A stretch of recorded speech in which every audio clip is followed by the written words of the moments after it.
Hello friends, welcome back to my YouTube channel Education KTP. Today we will discuss about the topic arteriosclerosis.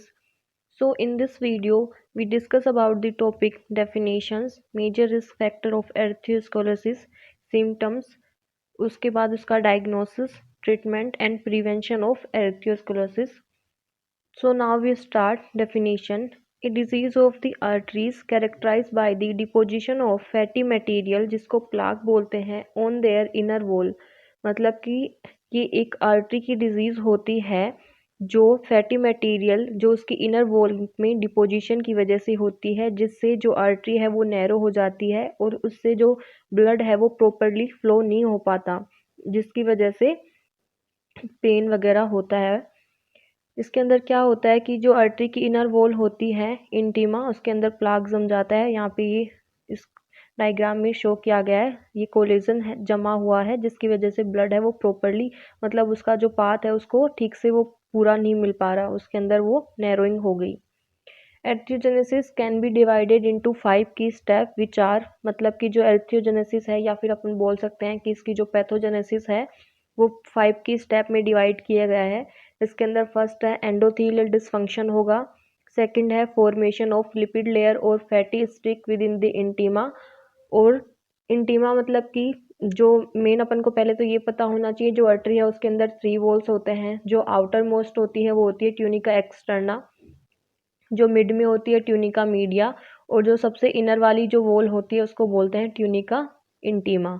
तो जो intima होती है उसके अंदर formation हो जाता है लिपिड लेयर का। थर्ड है migration of leukocyte and smooth muscle cells into the vessels wall में ल्यूकोसाइट और स्मूथ मसल सेल का माइग्रेशन होगा।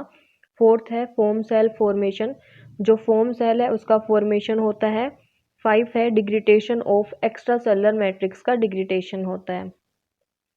इसको एक सिंपल वे में समझने के लिए कि जो एर्थ्रोस्क्लेरोसिस है उसकी पैथोजेनेसिस क्या होती है, तो होता क्या है बेसिकली, कोई भी फॉरिजन बैक्टीरिया होता है वो बाहर से आता है, मतलब तो वो एंडोथीलियल लेयर में इंजरी कर देता है। एंडोथीलियल लेयर में इंजरी कर देता है, उसकी वजह से क्या है कि उसके अंदर जो डैमेज हो जाता है उसकी वजह से डिसफंक्शन होता है, वो प्रॉपरली काम नहीं कर पाती। तब उस साइट पर, इंजरी वाली साइट पर प्लेटलेट्स, लिम्फोसाइट और मोनोसाइट उस साइट पर आते हैं, जिससे क्या होता है कि जो एंडोथीलियल है उसके अंदर उसकी जो परमिएबिलिटी है वो इंक्रीज हो जाती है। उसके बाद जो मोनोसाइट है वो वहाँ से माइग्रेट हो जाती है इंटीमा में और वो कन्वर्ट हो जाती है मैक्रोफेज में।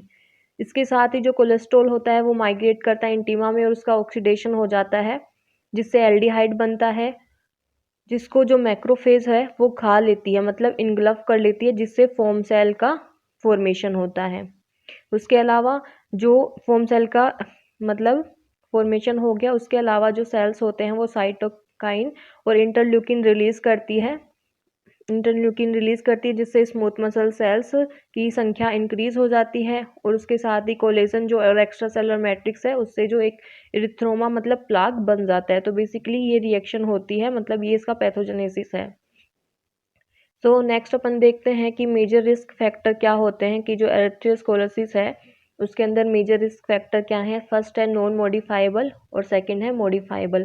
फर्स्ट अपन देखते हैं मॉडिफाइबल, मतलब जो नॉन मॉडिफाइबल मतलब जो अपन उनको चेंज नहीं कर सकते हैं, जैसे इंक्रीजिंग एज और मेल जेंडर या फिर फीमेल जेंडर, मतलब जेंडर उसको अपन चेंज नहीं कर सकते। फैमिली हिस्ट्री होगी उसके अंदर, अगर किसी फैमिली हिस्ट्री में एर्थ्रोस्क्लेरोसिस है तो वो अपन चेंज नहीं कर सकते। जेनेटिक अबनॉर्मलिटी की वजह से अगर ये होगा तो उसको भी अपन चेंज नहीं कर सकते। तो ये इसके रिस्क फैक्टर है नॉन मॉडिफाइबल। अब मॉडिफाइबल के अंदर आता है हाइपरलिपिडीमिया की कंडीशन, उसको अपन कंट्रोल कर सकते हैं। हाइपरटेंशन, उसको भी अपन कंट्रोल कर सकते हैं। डायबिटीज़, उसको भी अपन कंट्रोल कर सकते हैं। और फोर्थ है स्मोकिंग। तो ये सब है मॉडिफाइबल जिनको अपन कंट्रोल कर सकते हैं।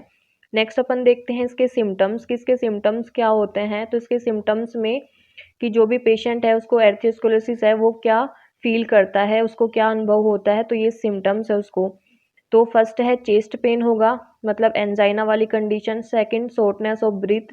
थर्ड है फैटिग्यू होगा। फोर्थ है कन्फ्यूजन होगा। और फिफ्थ है muscles weakness in the leg from lack of circulation की वजह से, जो लेग की मसल्स हैं वहाँ पे प्रॉपरली ब्लड सप्लाई नहीं हो पाएगा तो वहाँ पे मसल्स वीकनेस हो जाएगी वहाँ पे। और सिक्स्थ है pain in the leg, arm and anywhere else that N artery is blocked, और बॉडी के अंदर जहाँ भी आर्टरी ब्लॉक होगी वहाँ पे पेन फील होगा।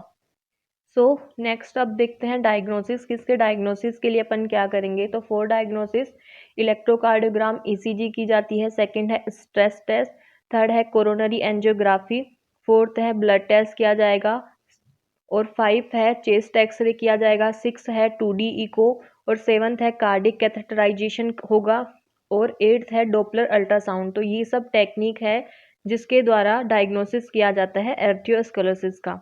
नेक्स्ट अपन देखते हैं किसके ट्रीटमेंट के लिए अपन क्या करेंगे? तो for treatment life style change करनी होगी, हेल्दी डाइट एंड एक्सरसाइज के द्वारा अपन वो कर सकते हैं।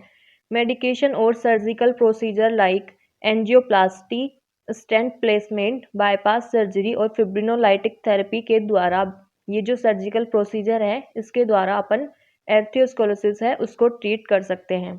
मतलब जब कंडीशन माइल्ड होगी तो मेडिकेशन के द्वारा अपन उसको ठीक कर पाएंगे, लेकिन जब सीवियर कंडीशन होती है तो उसके लिए ये सर्जिकल प्रोसीजर यूज़ किए जाते हैं। नेक्स्ट अपन देखते हैं प्रिवेंशन। तो for prevention eat healthy food, अपन को हेल्दी फूड खाना चाहिए। सेकंड है maintain a healthy weight loss, extra pound को अपन को लॉस करना होगा। थर्ड है मैनेज स्ट्रेस, को अपन को ज़्यादा स्ट्रेस मतलब नहीं लेना है, नॉर्मल उसको मैनेज करके रखना है। अगर किसी पेशेंट को ज़्यादा स्ट्रेस लेता है तो उसके अंदर भी ये कंडीशन ज़्यादा होती है एर्थ्रोस्क्लेरोसिस की। फोर्थ है stop smoking damage your artery, तो स्मोकिंग को रोकना होगा। फाइव है रेगुलर एक्सरसाइज करनी होगी। सिक्स है गेट रेगुलर मेडिकल केयर, और उसके लिए अपन को प्रॉपरली मेडिकल केयर करवानी होगी। So friends, today topic and now, how did you like the video? Please share in the comment box. Hope you learned the topic very well. If so, then please hit the like button and do subscribe my channel Education KTP. Thank you so much for watching my video.